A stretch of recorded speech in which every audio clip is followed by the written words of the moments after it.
El concepto de Dios. Introducción.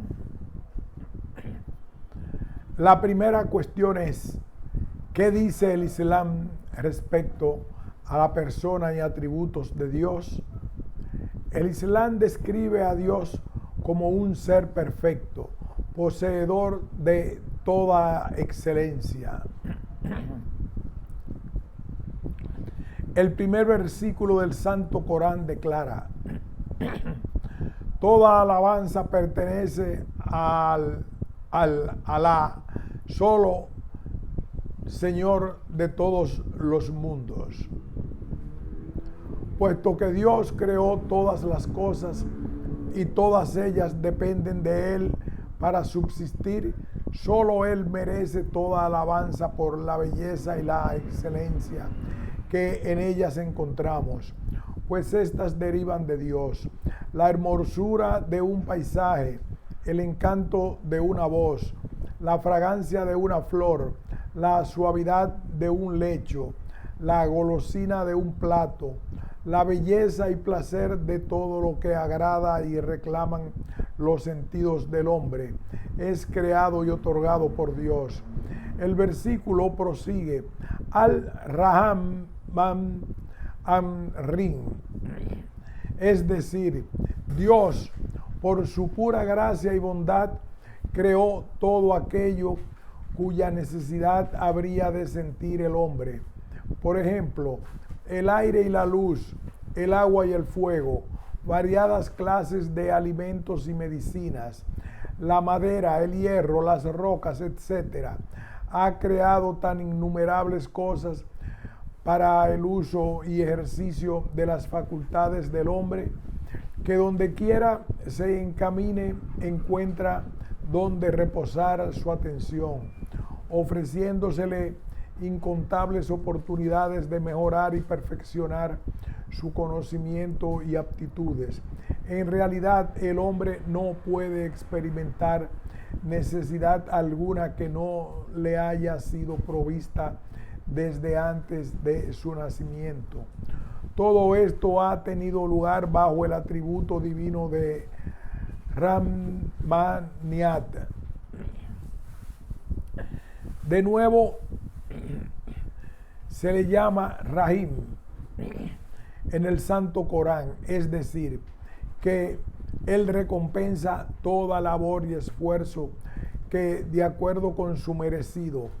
El esfuerzo humano nunca es estéril y siempre es recompensado en correcta proporción a sus méritos. De nuevo se llama Malik y Yaumi Din, es decir, Él es el dueño del día del juicio.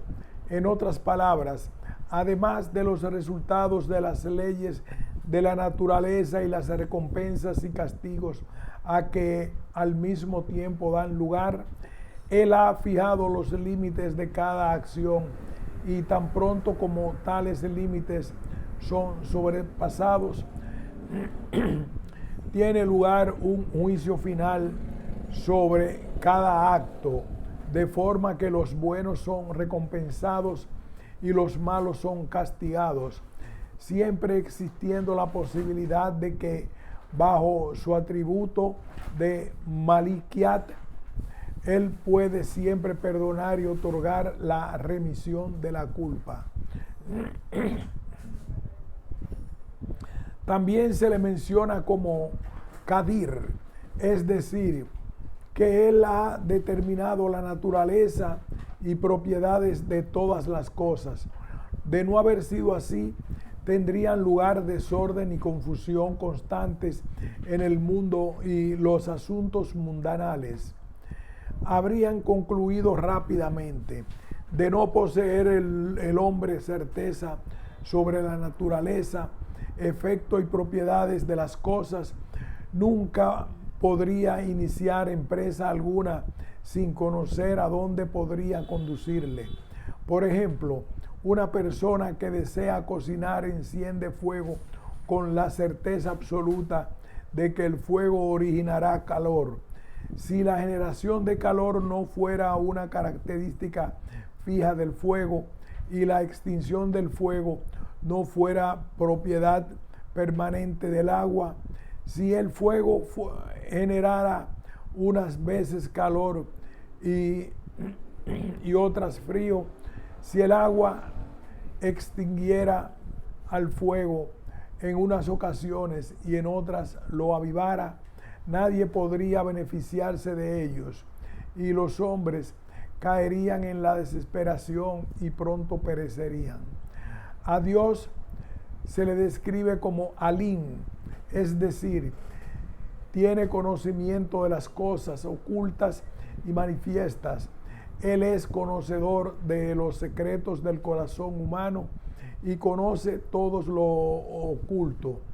Él está enterado de todo lo desconocido, de la naturaleza humana, de la cual el hombre mismo es desconocedor. Todo cuanto existe bajo la tierra, así como todo lo existente en lo más recóndito de las montañas, se encuentra a su conocimiento. Él sabe del pasado y también del devenir. Él es Sami, es decir, escucha todo. El más ligero susurro no se le escapa, y el arrastre de una hormiga o el sonido de la sangre discurriendo por las arterias humanas también le alcanza. Es el Hay, es decir, Él es en sí mismo vivo y otorga la vida a los demás. Él es Halik, el creador. Él es Qayyum, es decir, mantiene la existencia de los demás. Él es Samad, es decir, nada puede existir sin su apoyo y asistencia. Él es Gafur, es decir, perdona nuestras faltas. Él es Kahar, es decir, todas las cosas están sujetas a su poder. Él es Jabbar, es decir, remedia todo desorden y enfermedad. Él es Wahhab, concede favores y bondades a sus criaturas. Él es Subub, libre de todo defecto. Él es Kudus, comprende en sí mismo todos los aspectos de la pureza y santidad. No duerme ni se fatiga, es eterno e imperecedero. Es Muhaimin, es decir, es guardián sobre todas las cosas. Gracias a este atributo divino, el hombre se ve salvaguardado de males y sufrimientos, de cuya proximidad puede incluso no percatarse. Se ve frecuentemente salvado de cierta enfermedad o calamidad gracias a secretas influencias que trabajaron a su favor. Tan pronto como la enfermedad ataca al organismo humano, fuerzas diversas comienzan a destruir a los gérmenes de la enfermedad, mientras el hombre no persista en actuar temerariamente, destruyendo las leyes de la naturaleza, se ve salvado de muchas de las malas consecuencias de su conducta. Dios dice en el Santo Corán: si Dios hubiera de castigar a los hombres por sus irregularidades de conducta, ninguno de ellos hubiera sido eximido. En resumen, Él posee todos los atributos perfectos y su misericordia abarca todo. Como dice, mi misericordia comprende todo. En otras palabras, sus atributos de enfado y castigo se encuentran supeditados a sus atributos de misericordia. Él es Ahad, nada es igual a Él. Es Wahid, y es decir, todas las cosas tuvieron su origen en su voluntad, y Él es causa primera de toda la creación. Muchos otros atributos se mencionan en el Santo Corán que muestran que el Islam enseña un concepto perfecto de Dios como poseedor de atributos que generan amor de una parte y temor de otra, siendo ambos indispensables para una perfecta relación entre Dios y el hombre. Un instante de reflexión mostrará que la perfecta unidad y obediencia solo pueden producirse por amor o por temor. Sin duda, el amor es la relación más perfecta y superior, pero es también indudable que ciertas naturalezas no se sienten afectadas sino por el temor. Una religión, por tanto, no se haga énfasis en ambos atributos divinos de misericordia y castigo. No pueden ser universalmente beneficiosas. Al considerar las causas y orígenes de la conducta humana, toda religión debe considerar no solo los motivos que influencian la actitud de los estratos más desarrollados de la sociedad, sino también aquellas que gobiernan las acciones de toda clase y condición humana. En realidad, la humanidad se encuentra en general inclinada naturalmente hacia el bien.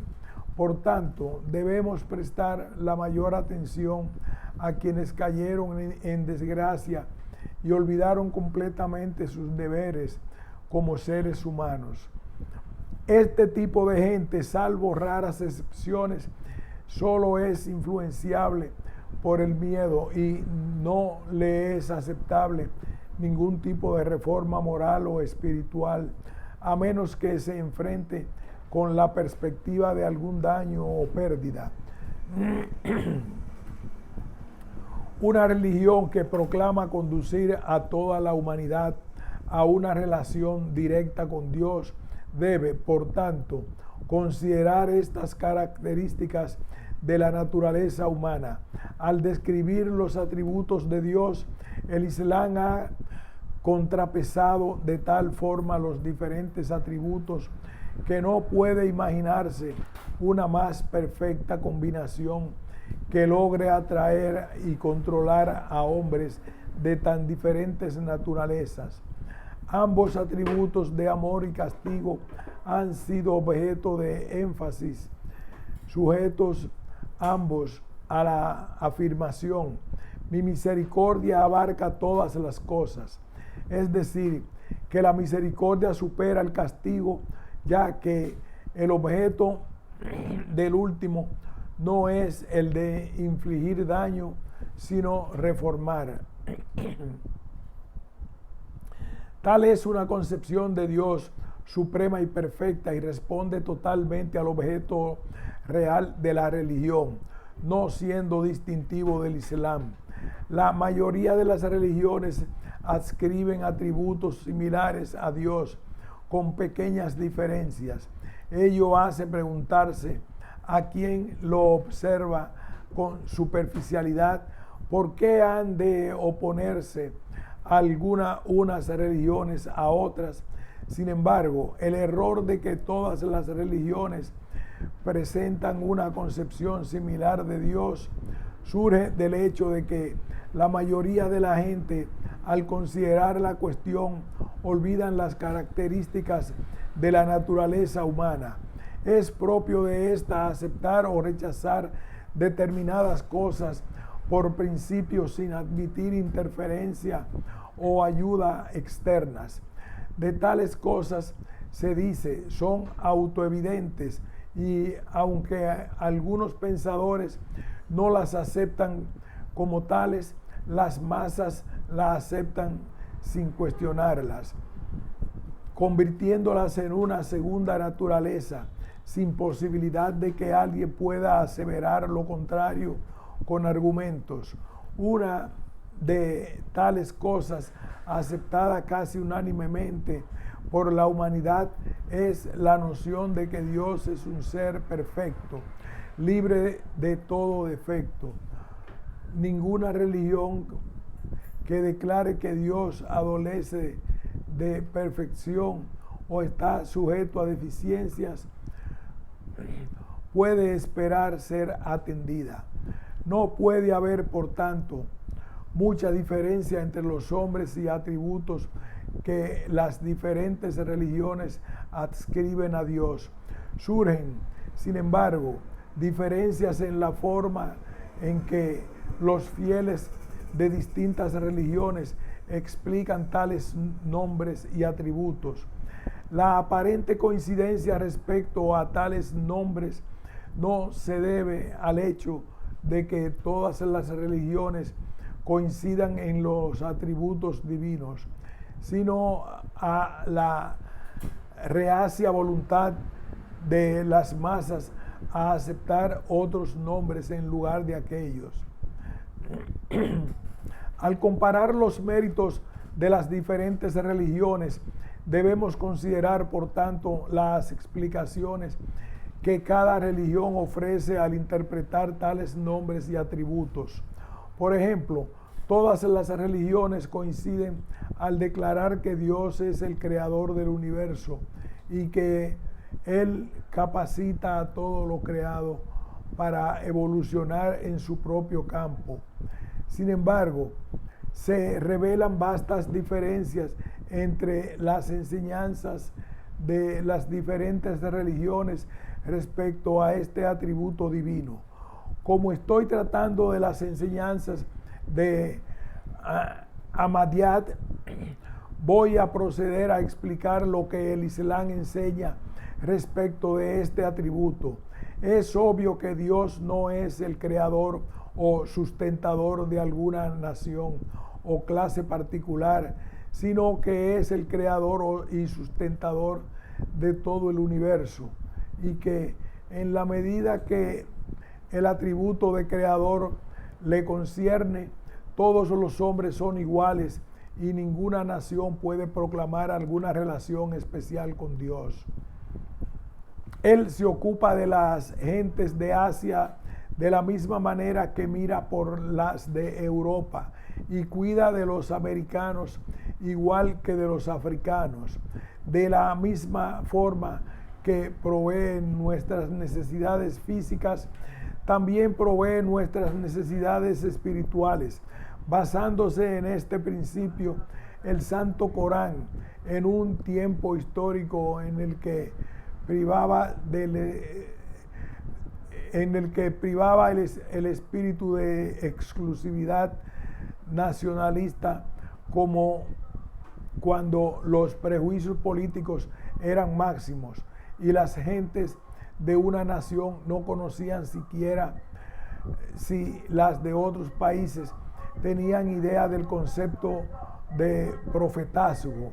Proclamaba: no existe ningún pueblo al que no se haya enviado un amonestador.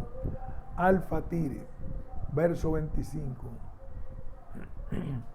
En otro lugar declara: más suscitamos de entre cada pueblo un mensajero que predicó: adorad a Alá y rechazad al maligno. Pero entre ellos hubo algunos a quienes Alá guió y algunos que merecieron la perdición. Recorred pues la tierra y comprobad cuál fue el fin de los que trataron de mentirosos a los profetas. Se relata en una de las tradiciones que el santo profeta, la paz y bendiciones de Dios sean con él, fue en cierta ocasión preguntado acerca de si Dios había revelado algo en lengua persa, y él respondió: si Dios habló en persa, sí, Dios habló en persa a un profeta. Considerad, por tanto, como el Islam, ofreciendo esta explicación de la expresión Rabbul Alamin, que es común a los seguidores de todas las religiones, descubrió al mundo una nueva verdad y estableció los cimientos de la fraternidad universal. En consecuencia, un musulmán no puede sentir sino reverencia hacia los fundadores y líderes de las demás religiones. Para él, Krishna, Ramchandra, Buda, Zoroastro y Confucio son profetas de Dios, al igual que Jesús o Moisés, con la única diferencia de que al mencionarse a estos últimos en el Santo Corán, existe una mayor certidumbre respecto a ellos. Este hecho afecta fundamentalmente a la actitud del Islam respecto a las demás religiones. Tan pronto como un musulmán oye acerca de una antigua religión que previamente no conocía o tiene noción de un antiguo profeta desconocido, no se siente confuso, como si otro rival hubiera aparecido en escena, sino que al contrario, acepta el descubrimiento como prueba viva de la verdad del Islam y confirmación de las enseñanzas del Santo Corán. ¿No enseña acaso el Islam que Dios es Rabbul Alamin y que sus bondades no están confinadas a Arabia o Siria, y que al igual que el sol ilumina cada rincón del mundo, así debe la palabra de Dios iluminar cada valle, dando luz a todas las naciones? Al llegar a este punto puede surgir la pregunta de que si todas las religiones tienen un origen divino, ¿por qué no debemos aceptar a todas como verdaderas y creer que todas ellas nos conducen a Dios? Esta cuestión ha sido respondida por el Santo Corán en los siguientes versículos. Por Alá, envíanos mensajeros a los pueblos antes de ti, pero Satanás hizo que sus obras les aparecieran bellas a sus ojos. Así pues, él es su patrón en este día y sufrirán un doloroso castigo, pues solamente te hemos revelado el libro para que les explique lo relativo a sus discordias y como guía y como misericordia para un pueblo que se cree. Estos versículos indican que la integridad de todos los libros y enseñanzas precedentes se ha vuelto dudosa y que dudas y errores extrínsecos encontraron lugar en ellos antes del advenimiento del santo profeta. La paz y bendiciones de Dios sean con él. De tal forma que, a pesar de su origen divino, se han vuelto inapropiados en la práctica y no pueden ofrecer ya la garantía de que actuando conforme a ellos el hombre pueda llegar a Dios. Otra cuestión concerniente a Dios y que corresponde a la religión responder es la siguiente: ¿por qué no podemos ver a Dios si Él existe? Es fácil afirmar que Dios existe. La dificultad reside en demostrar los diferentes atributos de Dios. El Santo Corán reconoce esta responsabilidad y ofrece prueba de los distintos atributos divinos. Por ejemplo, respecto a la última cuestión mencionada, declara: las miradas no pueden alcanzarse, pero Él alcanza las miradas. Él es el inconmensurable, el omnisapiente. Qué breve, pero qué completa tal explicación. Las cosas sutiles, como por ejemplo el aire, la electricidad, el éter, etc., no pueden ser vistos por los ojos del hombre. ¿Cómo puede él ver a Dios cuando es mucho más sutil que todo lo existente y no está hecho siquiera de materia, sino que Él mismo es el creador de todas las cosas? Por el contrario, Dios sabe que el hombre busca sin descanso su unión con Él y se siente impaciente por su encuentro. Él, por tanto, por sí mismo se acerca al hombre y se revela personalmente a sus ojos. Es decir, se manifiesta a través de su poder y atributos, capacitando de esta forma al hombre para verle con los ojos de la razón. Respecto a la prueba de la existencia de Dios, el Santo Corán dice: bendito sea aquel en cuyas manos está el reino y que tiene poder sobre todas las cosas, quien ha creado la muerte y la vida para que pueda probar cuál de vosotros es mejor en sus acciones. Pues Él es el poderoso, el sumo indulgente, es decir, ha creado la vida para la realización de acciones y la muerte como recompensa. Pues la compensación perfecta no puede ser otorgada en esta vida sin que la fe no pierda su valor. Quien ha creado 7 cielos en armonía, no puedes ver imperfección alguna en la creación del Dios clemente. Mira, no puedes ver imperfección alguna en la creación del Dios clemente. Mira de nuevo, ¿ves alguna fisura? Si mira de nuevo y una vez más, tu vista solo volverá a ti frustrada y fatigada. En otras palabras, si consideramos el universo completo, encontramos que cada necesidad ha sido prevista y los más adecuados medios para el desarrollo de cada capacidad y facultad han sido otorgados. Algunas de las necesidades del más ínfimo gusano que se arrastra sobre la tierra están previstas en algún planeta que se desplaza a billones de kilómetros de la Tierra.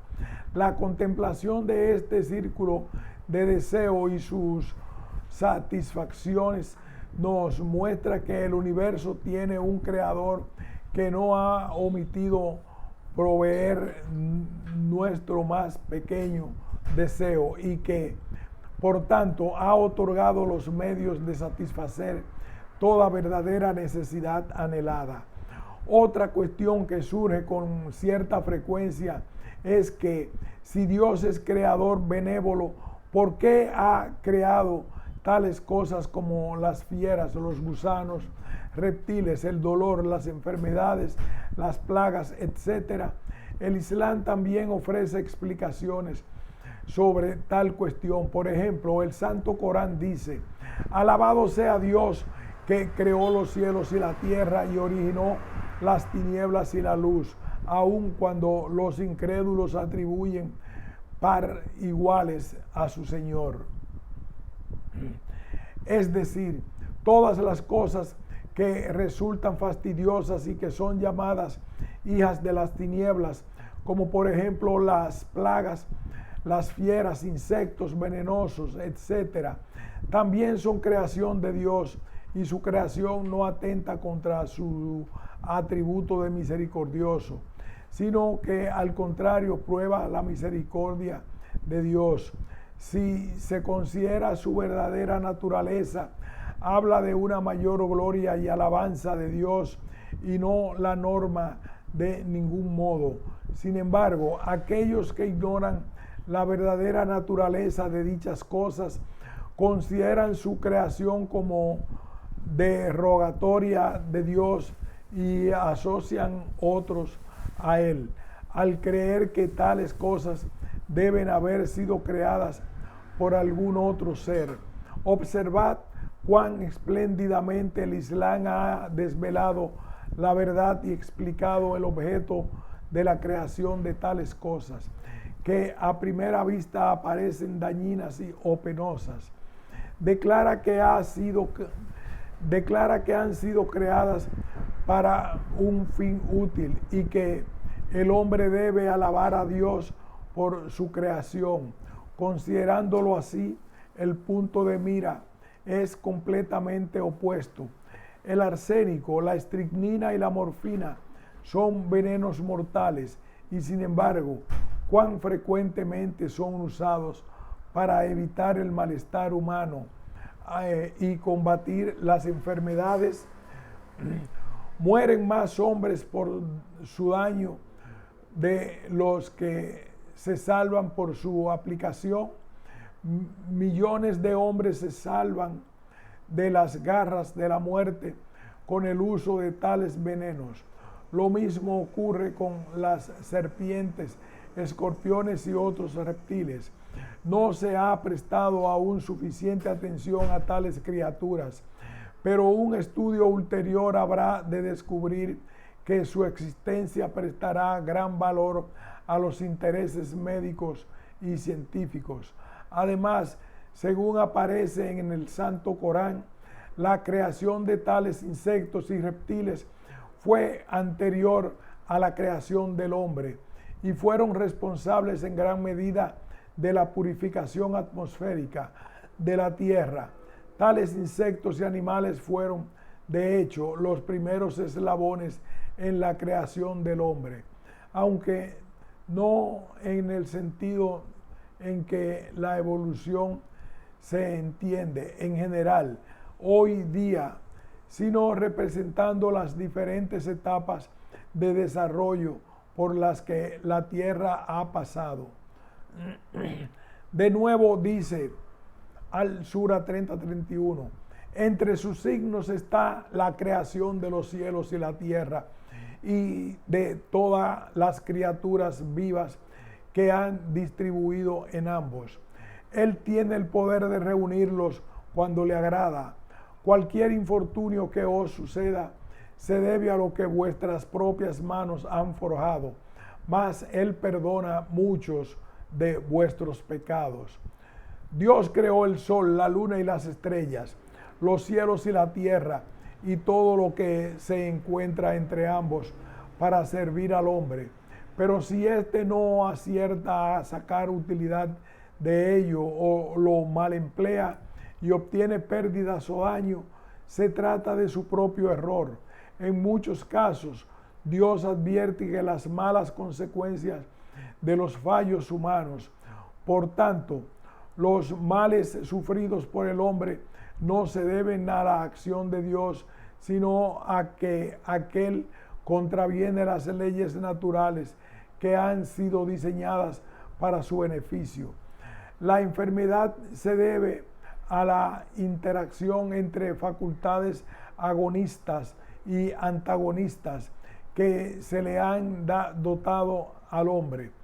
Todo progreso humano acontece como resultado de la acción y reacción de tales facultades, que de no existir el hombre no sería lo que es.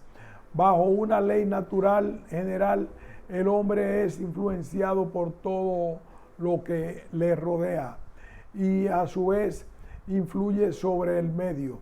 En cualquier momento de este proceso de influencia y contrainfluencia,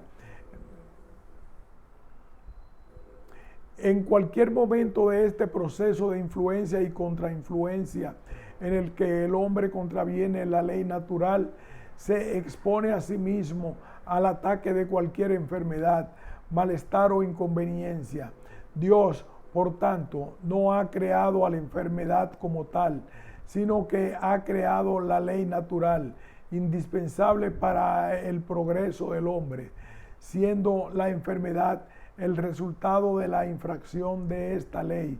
Como dicha ley nace de la beneficencia divina, el hecho de que el mal resulte de la ignorancia o infracción de la misma no impugna de ninguna forma la perfección de la beneficencia divina. Igual que con la enfermedad ocurre con el pecado, que tampoco tiene una existencia independiente, pues se conoce como tal la infracción de una ley moral o espiritual. La existencia del pecado, por tanto, no ofende a la santidad de Dios. La denominación usada por el Santo Corán para el pecado significa exceso o defecto, no aplicando este concepto a un sustantivo. Ello demuestra que, según el Santo Corán, el pecado no tiene sentido por sí mismo y significa simplemente ausencia de virtud, El exceso y el defecto son resultados directos de la acción u omisión humana. El fracaso en el empleo o abuso de las bondades de Dios o el intento de infringir los derechos de los demás. Ningún otro libro religioso presenta a Dios con esta imagen. Solo el Santo Corán explica que la existencia de tales cosas aparentemente nocivas o dañinas no atenta contra la perfección de los atributos divinos. El Santo Corán no solo enumera los atributos de Dios, sino que los explica e ilustra con tal detalle que las dudas y equívocos desaparecen. La revelación de su belleza encanta su contemplación, origina admiración y colma en el corazón del deseo de amor y obediencia. Una mera enumeración de los atributos divinos no tiene realmente un gran mérito. En algunas ocasiones se objeta que resulta incompatible con la misericordia divina el que los niños sufran alteraciones y enfermedades que no han merecido de ninguna forma y han arrastrado sobre sí. La respuesta a tal objeción está contenida en el comentario anterior, es decir, Dios ha creado una ley que influye sobre todo lo que se encuentra en su entorno, y tal ley es completamente beneficiosa. De no ser así, el hombre no se vería afectado en sus circunstancias externas y no hubiera realizado progreso alguno. Bajo efectos de esta ley, los niños quedan influenciados para bien o para mal por sus padres. De ellos obtienen salud y contraen enfermedades. De no poder adquirir la enfermedad, tampoco estarían en capacidad y facultades de sus padres de heredar. De no poder adquirir la enfermedad, tampoco estarían capacitados para heredar la capacidad y facultades de sus padres. Y el hombre nacería semejante a una imagen de piedra, impenetrable a buenas y malas influencias. El objeto subyacente en la creación humana se habría frustrado y su existencia sería aún peor que la de los animales. La cuestión siguiente radica en saber si existe comprensión alguna por la pérdida y sufrimiento causados por enfermedades o incomodidades que de alguna manera se heredan. La respuesta del Islam a esta cuestión es que al valorar el progreso espiritual de cada individuo, será considerada toda incapacidad padecida ajena a cualquier falta personal. Por ejemplo, el Santo Corán dice: entonces le enumeraremos ciertamente sus acciones con conocimiento, ya que nunca estuvimos ausentes. En otro lugar dice: no son iguales los creyentes que se quedan sentados, exceptuando los incapacitados, que los que sacrifican por la causa de Alá con sus bienes y personas.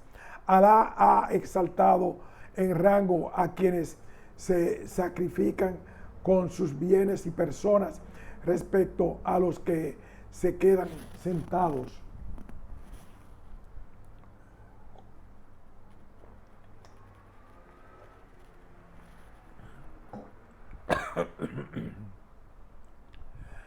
El santo profeta, la paz y bendiciones de Dios sean con él, dice: ningún creyente, hombre o mujer, experimenta sufrimientos en relación con su cuerpo, hijos o propiedades, sin que sus pecados sean reducidos. Alcanzarán por tal grado de purificación por el sufrimiento que en el instante en que hayan de presentarse ante Dios, sus faltas habrán sido completamente borradas. Tirmidhi. Aunque esta tradición se refiere particularmente a los creyentes, el principio establecido por el Santo Corán es de aplicación general. Se menciona a los creyentes en este contexto porque tal explicación fue dada en respuesta a una cuestión en particular. Lo anteriormente descrito es ilustración suficiente sobre las enseñanzas de las diferentes religiones respecto a los atributos de Dios. El Islam define el atributo de beneficiente en un sentido distinto al que definen las demás religiones. Algunas de ellas han de incluir la doctrina de la transmigración de almas para afirmar la beneficencia de Dios.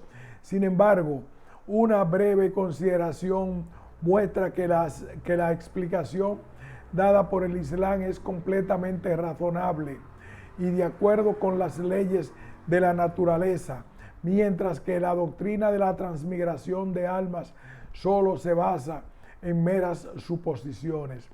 La manifestación de los atributos divinos de justicia y misericordia también merece atención.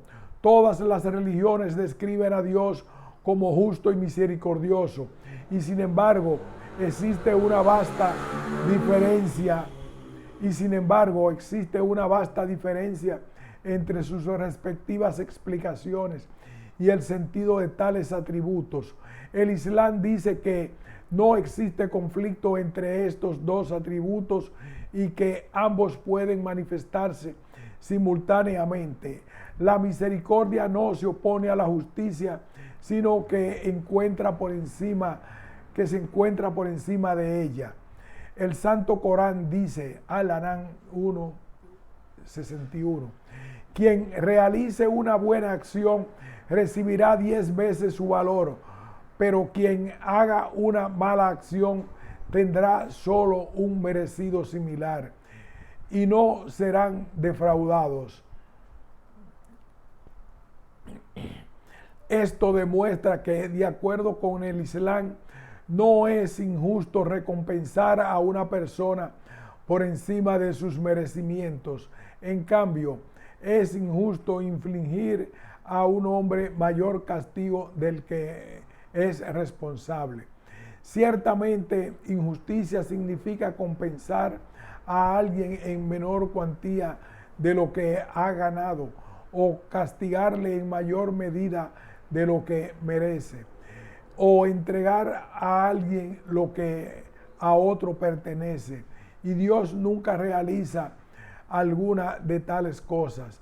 Todo lo que hace es perdonar a todo ser arrepentido, que habiéndose percatado de su error, abandona el mal camino en su vida y se presenta ante el trono de la divina misericordia, suplicando su perdón, con el corazón palpitante, los labios trémulos, los ojos llorosos, la cabeza inclinada por la vergüenza y la mente llena de tumultuosos pensamientos, y con la determinación de llevar una vida pura e inmaculada en el futuro.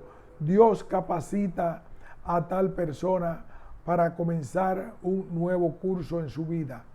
Él es como el padre cuyo hijo pródigo vuelve a casa después de un largo tiempo humillado y arrepentido, incapaz de levantar sus ojos hacia su padre, que, llevado por el afecto natural, lo atrae hacia su pecho sin rechazo y proclama su alegría por el retorno de su hijo. Sería esta ocasión para que sus otros hermanos que permanecieron en casa y le sirvieron denunciaran la injusticia del padre. Sin duda, el castigo es uno de los instrumentos para reformar, pero las torturas del infierno no son castigo más grande que el verdadero remordimiento. Lo que el fuego del infierno puede causar a lo largo de cientos de años, el remordimiento auténtico lo puede originar en pocos minutos. Cuando un hombre se presenta a Dios verdaderamente arrepentido y con la determinación de llevar una vida pura en el futuro, el Dios misericordioso ha de tener piedad para con él. ¿Puede Dios misericordioso y perdonador alejarse y rechazar a un siervo suyo que se postra ante la puerta de su misericordia, arrepentido por su pasado y esperanzado en el futuro? Ciertamente no. Finalmente voy a referirme a un atributo que es mejor conocido que otros atributos divinos, pero respecto a cual existe mayor desacuerdo entre las diferentes religiones. Me refiero al atributo de unidad. No existe ninguna religión actual que enseñe el politeísmo. Como cuestión de principio, todas proclaman la unidad de Dios. Sin embargo, los fieles de una religión acusan a los de otras de su falta de creencia en una perfecta unidad.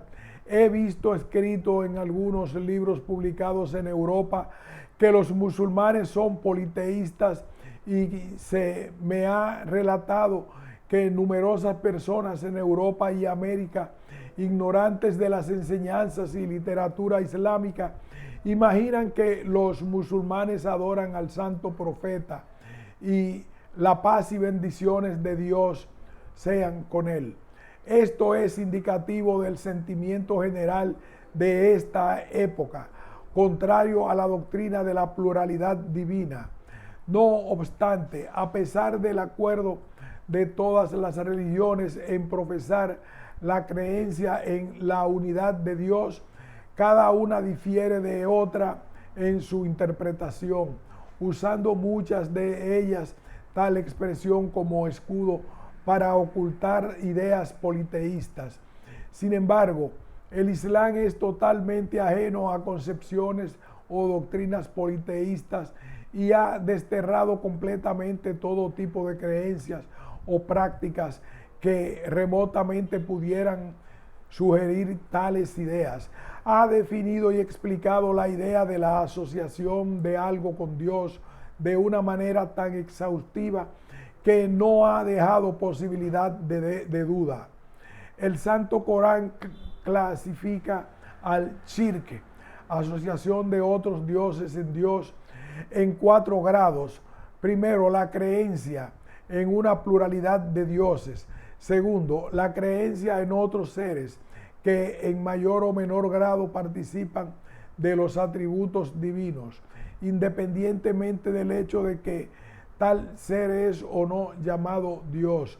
Por ejemplo, creer que un particular individuo puede crear cosas con vida o puede resucitar a los muertos equivale a incurrir en shirk, a pesar de que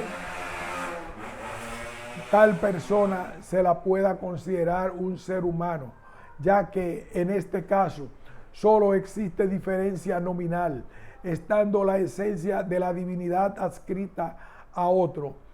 En tercer lugar, considerar a un ser distinto a Dios merecedor de adoración, aunque tal ser no se le considere Dios ni sea partícipe de los atributos de Dios.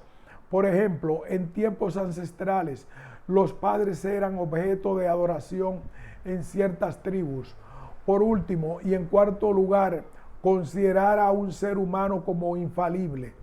Por ejemplo, creer que un determinado santo o persona dotada se encuentra completamente libre de las imperfecciones humanas, debiendo por tanto implícitamente ser obedecida en todos los aspectos, por muy inaceptables que puedan ser sus órdenes, y preferir en la práctica sus normas a las de Dios, aunque en asuntos de fe a tal persona no se le llama Dios.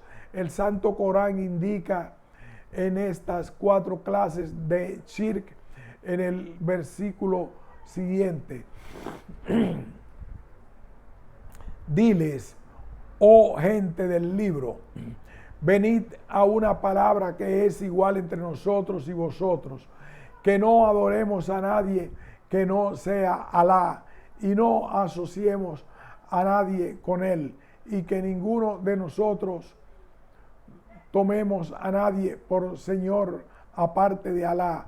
Pero si vuelve la espalda, diles, sed testigos de que nos hemos sometido a Dios. Qué refutación tan completa de toda clase de shirk está contenida en este breve versículo. Cuando un musulmán dice que cree en un solo Dios, significa que no adora sino a Dios y no adscribe a ningún ser humano a algún atributo divino, que le considera libre de todo tipo de parentesco terreno. Cree que Dios no asume forma humana, ni está sujeto a hambre o sed, que no se somete sino a Dios y sus esperanzas no están centradas en algún otro ser. A nadie dirige sus plegarias sino solo a Él, y aunque venera a otros profetas de Dios, no los considera más que seres humanos. Esto es lo que el Islam le enseña y lo que mantiene en su credo a lo largo de su vida.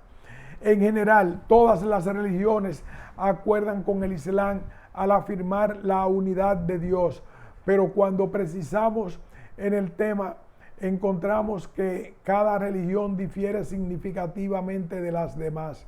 En resumen, la concepción de Dios en principios y detalles que presenta el Islam es la más perfecta.